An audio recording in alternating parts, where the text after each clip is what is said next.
It's left brain, right brain, heart, chakra, vortex, the center, the balance point.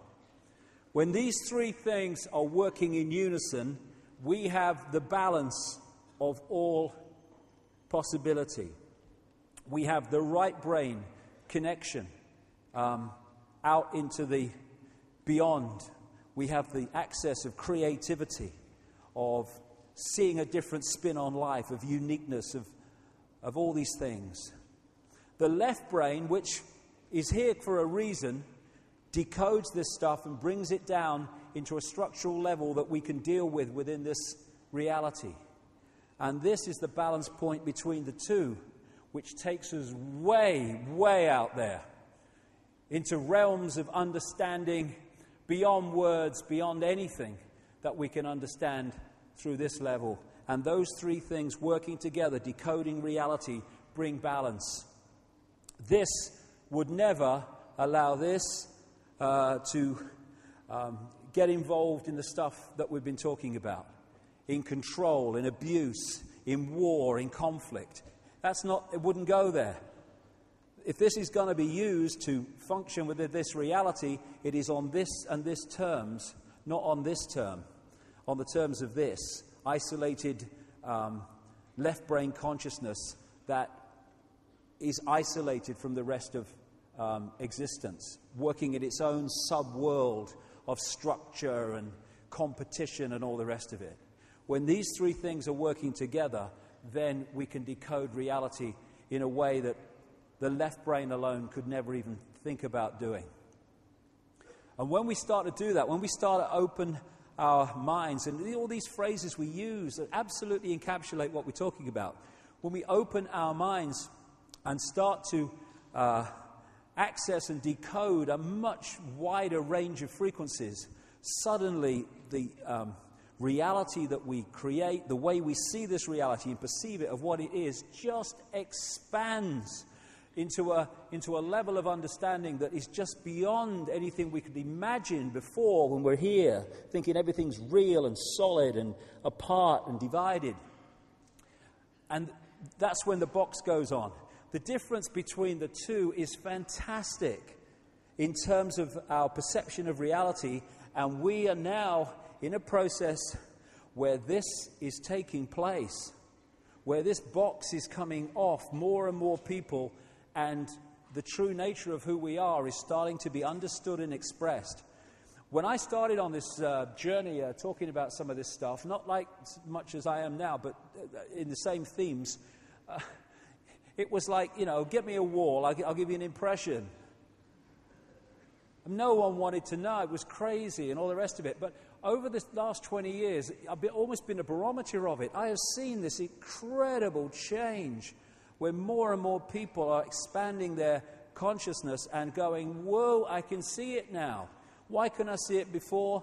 Because you weren't decoding reality in a way that you could see it. You were stuck in the box, stuck in the vibrational box where we all start out. And talking of boxes, these entities, this force that seeks to control us, is not an all-knowing, all-powerful, all-wise force.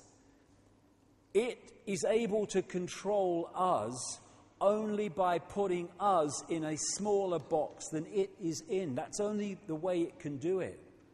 Anyone who wants control over people, anyone who is so insecure that they need control over people, because there's nothing more that absolutely shows blatant insecurity, extreme insecurity, than wanting to control other people and wanting to know the outcome of everything before the game starts.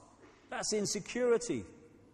Secure people, they kind of, okay, how it turns out, that's fine.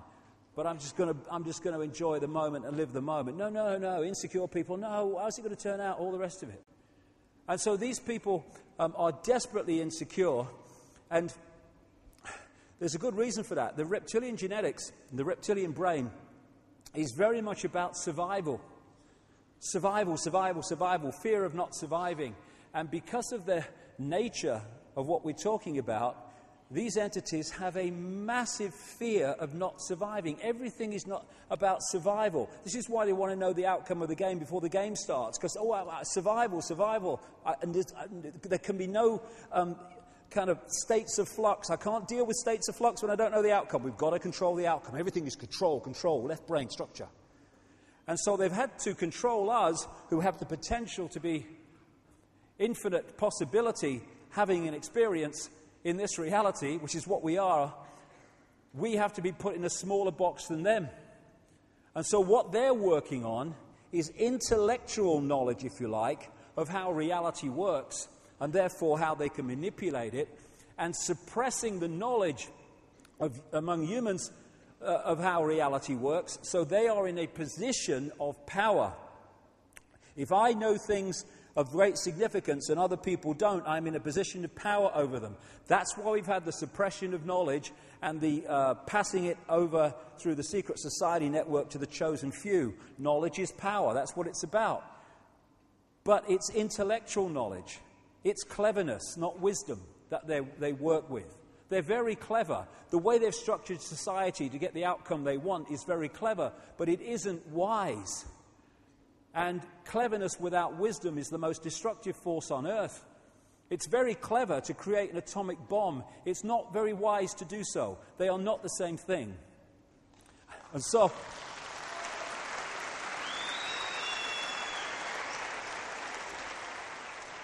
we're not dealing with an all-powerful force here. We're dealing with a frightened, fearful, frightened of not surviving, insecure force that needs to control to pander to its own insecurity and fear of non-survival. So when we come out of the box, as we're coming out of the box, this force ceases to have that power over us, because we're no longer in a smaller box than it's in terms of knowledge and awareness. And I always use this analogy of the ball on top of the water, on top of the tank. You know, when you go through all these different levels of how we are attacked mentally, emotionally, and physically to suppress us and to hold us in the box, in the bubble, that tells us something about us, which people don't realize. Oh, it's negative. No, it's not negative. It's extremely positive, if you want to use those terms, because it's telling us who we really are. The level of suppression on multi-levels, in multi-ways, that they've had to go to and continue to go to hold us in servitude, shows the potential of genius and magnificence that we really are. And that's our natural state, is multidimensional connection. We are in an unnatural state. We've been manipulated into it, one of disconnection, of awareness of that.